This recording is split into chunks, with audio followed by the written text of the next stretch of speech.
ഇന്ന് നമ്മുടെ ഇടയിൽ ഒരുപാട് പേരിൽ ഏനോറെക്ടൽ കണ്ടീഷൻസ് ഒരുപാട് കാണാറുണ്ട്.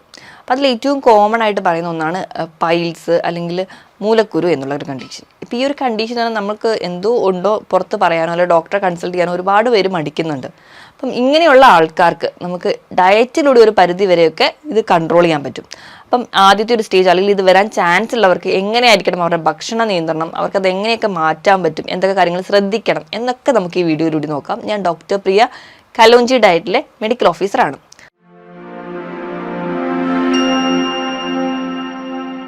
ഇപ്പൊ പൈൽസ് അല്ലെങ്കിൽ മൂലക്കുരു അല്ലെങ്കിൽ ഹെമറോയിഡ്സ് എന്ന് പറയുന്ന ഒരു കണ്ടീഷനിൽ നിന്ന് ഒരുപാട് പേർക്ക് നമ്മളിപ്പോൾ ചെറിയ കുട്ടികൾ തൊട്ടിന്ന് ഒരുപാട് പേരിൽ കാണുന്നുണ്ട്. അത് നമ്മൾ പ്രധാനമായിട്ടും രണ്ട് രീതിയിലാണ് ഡിവൈഡ് ചെയ്തിരിക്കുന്നത്. ഒന്നാമത്തേന്ന് പറഞ്ഞാൽ എക്സ്റ്റേണൽ പൈൽസ് അല്ലെങ്കിൽ ബാഹ്യമായിട്ട് കാണുന്ന പൈൽസ്, അല്ലെങ്കിൽ ഇന്റേണൽ പൈൽസും ഉണ്ട്. അപ്പോൾ ഒന്നാമതായിട്ട് നമുക്ക് ഇന്റേണൽ പൈൽസ് അല്ലെങ്കിൽ ആന്തരിക പൈൽസിനെ കുറിച്ച് നോക്കാം. പ്രധാനമായിട്ടും നമ്മൾ ഈ പൈൽസിനെ നമ്മൾ ഡോക്ടേഴ്സിൻ്റെ ഇടയിൽ 4 ഗ്രേഡ് ആയിട്ടാണ് ഡിവൈഡ് ചെയ്തിരിക്കുന്നത്. ഒന്നാമത്തേന്ന് പറഞ്ഞാൽ വലിയ പ്രശ്നമൊന്നുമില്ല, കുറച്ച് സോഫ്റ്റ് ഒക്കെയാണ്, തുടക്കം സ്റ്റേജാണ്, വലിയ പ്രശ്നമൊന്നും കാണിക്കില്ല, വലിയ ലക്ഷണങ്ങളൊന്നും ഉണ്ടാവില്ല, ഉള്ളിൽ തന്നെയൊക്കെ ചെറിയ ചെറിയ തടുപ്പുകളായിട്ട് വരുന്നുണ്ട്. ഇനി രണ്ടാമത്തേതെന്ന് പറഞ്ഞിട്ടുണ്ടെങ്കിൽ ചെറിയ തടിപ്പാണ്, അവിടുത്തെ ഉണ്ടാവുന്ന വെയിൻസിനൊക്കെ ചെറിയ തടിപ്പ് വന്നിട്ടുണ്ട്. അത് ഈ മലമൂത്ര വിസർജന സമയത്ത് പുറത്തേക്ക് വരികയും തന്നെ അത് കഴിയുമ്പോൾ തിരിച്ചകത്തേക്ക് കയറിപ്പോവും. ഗ്രേഡ് 3 എന്ന് പറഞ്ഞാൽ മലമൂത്ര വിസർജന സമയത്തേക്ക് പുറത്തേക്ക് വരികയും പക്ഷെ തന്നെ അകത്തോട്ട് പോയില്ല, നമ്മൾ കൈവിരലുകൾ കൊണ്ട് പ്രസ് ചെയ്ത് അകത്തേക്ക് കയറ്റിയാൽ മാത്രമേ അകത്തോട്ട് പോകുള്ളൂ.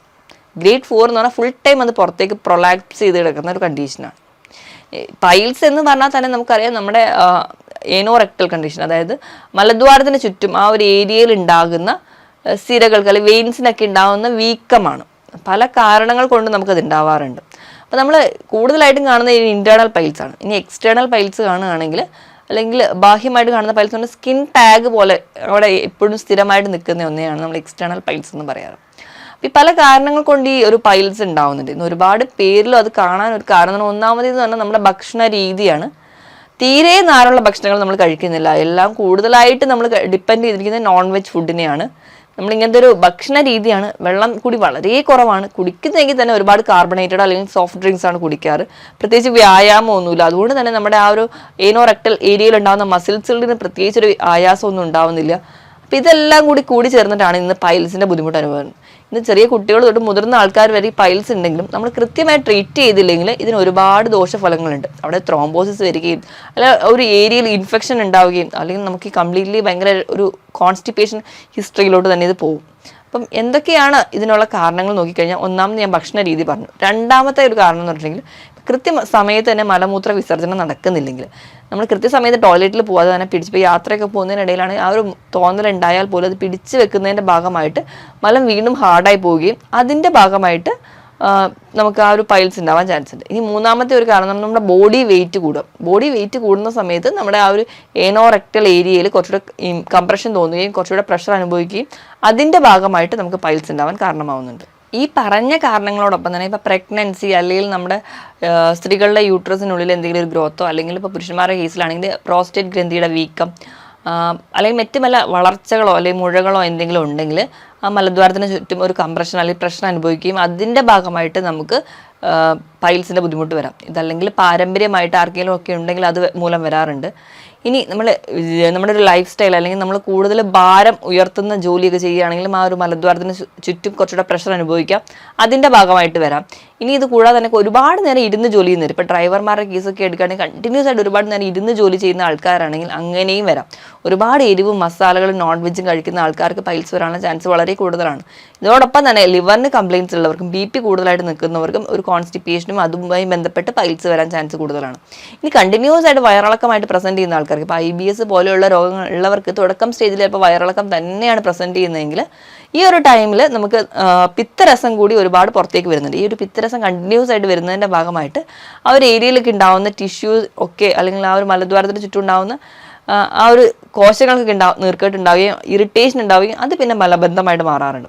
കുറച്ച് ഒരു ഏജിലെത്തുമ്പോൾ ഒരു 50-60 വയസ്സ് ആ ഒരു ഏജിലൊക്കെ എത്തുമ്പോൾ ഒരുപാട് പേർക്ക് പറയാൻ കാരണം എന്ന് വെച്ചിട്ടുണ്ടെങ്കിൽ ഈ ഒരു മലബന്ധം ഉണ്ടാവാൻ കാരണം എന്ന് പറഞ്ഞാൽ ആ ഒരു ഏജ് ആകുമ്പോഴത്തേക്കും അവിടെ ഉണ്ടാവുന്ന സിരകൾക്ക് കുറച്ചുകൂടെ വീക്കാവുകയും അല്ലെങ്കിൽ ആ ഒരു സിരകളിൽ സപ്പോർട്ട് ചെയ്യുന്ന ടിഷ്യൂസിനോ അല്ലെങ്കിൽ കോശങ്ങൾക്ക് കുറച്ചുകൂടെ ഒരു ബലക്കുറവ് ഉണ്ടാവുകയും അതിൻ്റെ ഭാഗമായിട്ട് ആ സിരകൾ കുറച്ചുകൂടെ വീക്കം വരികയും അങ്ങനെ അവർക്ക് പൈൽസ് അല്ലെങ്കിൽ ഹെമറോയിഡ്സ് പോലെയുള്ള കണ്ടീഷൻസ് ഉണ്ടാവാനുള്ള ചാൻസ് വളരെ കൂടുതലാണ്. ഇതൊക്കെയാണ് പ്രധാനമായിട്ടും പൈൽസ് അല്ലെങ്കിൽ ഹെമറോയിഡ്സ് ഉണ്ടാവാനുള്ള കാരണങ്ങൾ. ഇപ്പം ഇത് പ്രസന്റ് ചെയ്യുന്നത് എങ്ങനെയാണെന്ന് വെച്ചാൽ പല ആൾക്കാർക്കും പല രീതിയിലായിരിക്കും അത് പ്രസന്റ് ചെയ്യുക. ചില ആൾക്കാർക്ക് അത് ബ്ലീഡിംഗ് ആയിട്ട് തന്നെ പ്രസന്റ് ചെയ്യും. മലത്തിന് മുൻപായിട്ടോ അല്ലെങ്കിൽ മലത്തോടൊപ്പം അല്ലെങ്കിൽ മലത്തിന് ശേഷമായിട്ടോ ബ്ലീഡിംഗ് ആയിട്ട് പ്രസന്റ് ചെയ്യാറുണ്ട്. ചില ആൾക്കാർക്കാണെങ്കിൽ ബ്ലീഡിങ്ങിന് അപ്പുറമായിട്ട് ഭയങ്കരമായ നടുവേദനയായിരിക്കും.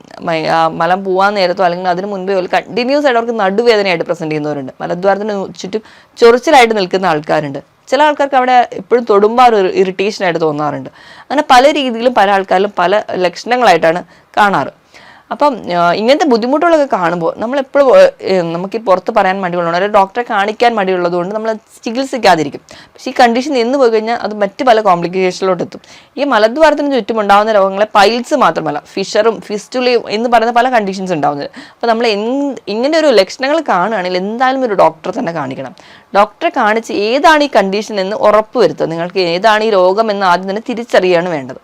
അതിനിപ്പോൾ നമ്മൾ ആ ഡോക്ടർ നോർമലി ഇൻവെസ്റ്റിഗേഷൻ നടത്തുമ്പോൾ ആദ്യം അവർ എക്സ്റ്റേണൽ എക്സാമിനേഷൻ ചെയ്യാറുണ്ട്. അതിനോടൊപ്പം തന്നെ പ്രോട്ടോസ്കോപ്പി അല്ലെങ്കിൽ മറ്റു പല ഇൻവെസ്റ്റിഗേഷൻ, കൊളനോസ്കോപ്പി, എന്ത് ഇൻവെസ്റ്റിഗേഷൻ ആണോ അതിനനുസരിച്ച് അവർ പ്രൊസീജിയർ കഴിയുകയും അതിൻ്റെ ഭാഗമായിട്ട് നമുക്ക് ഡിസീസ് ഡയഗ്നോസ് ചെയ്യും.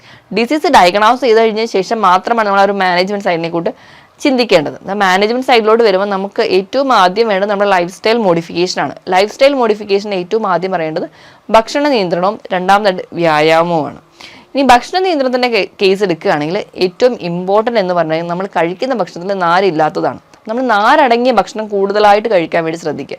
അപ്പം എല്ലാ ആൾക്കാരും ഇത് വരാൻ ചാൻസ് ഉള്ളവരായിക്കോട്ടെ അല്ലെങ്കിൽ മലബന്ധം ചെറിയ രീതിയിലൊക്കെ തുടങ്ങിയ ആൾക്കാരായിക്കോട്ടെ, ആരായാലും നമ്മൾ ഏറ്റവും ഇമ്പോർട്ടൻ്റ് ആയിട്ട് വേണ്ടത് നാരടങ്ങിയ ഭക്ഷണം കൂടുതലായിട്ട് കഴിക്കുക.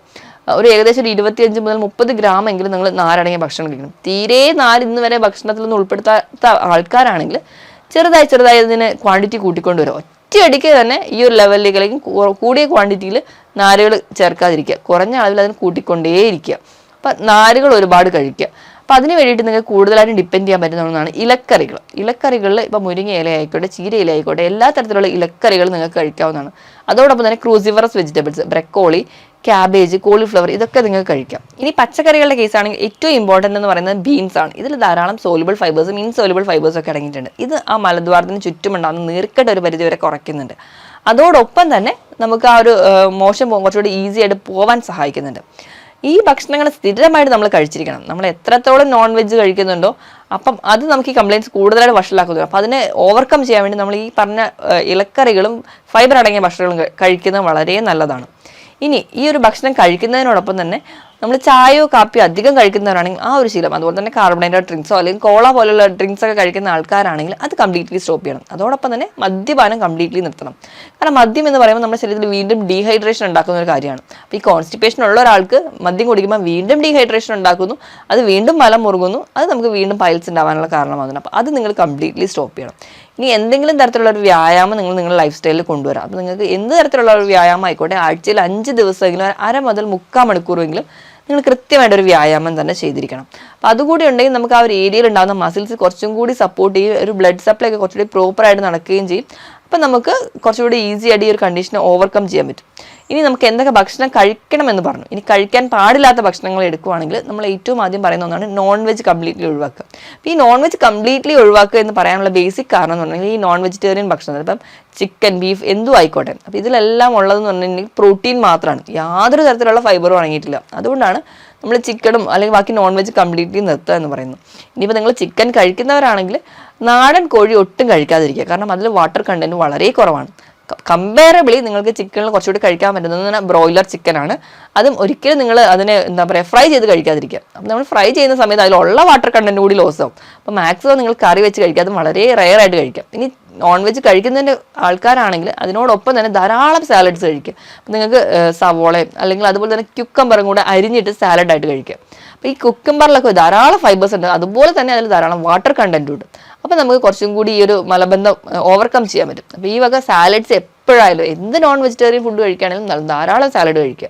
ഇനി ഇപ്പം ബീഫാണ് കംപ്ലീറ്റ്ലി നമ്മൾ ഒഴിവാക്കുക. കാരണം ഈ ബീഫ് എന്ന് പറയുന്ന അലർജിക് പ്രോട്ടീൻ ഉണ്ട്. ഈ ഒരു അലർജിക് പ്രോട്ടീൻ നമുക്ക് മലദ്വാരത്തിന് ചുറ്റും നീർക്കെട്ടൊക്കെ ഉണ്ടാവാനുള്ള ചാൻസ് വളരെ കൂടും. ഇപ്പോൾ ഉള്ളവർക്കാണെങ്കിൽ അത് വീണ്ടും വഷളാവാനും കാരണമാണ്. അപ്പോൾ അത് നിങ്ങൾ സ്റ്റോപ്പ് ചെയ്യാം.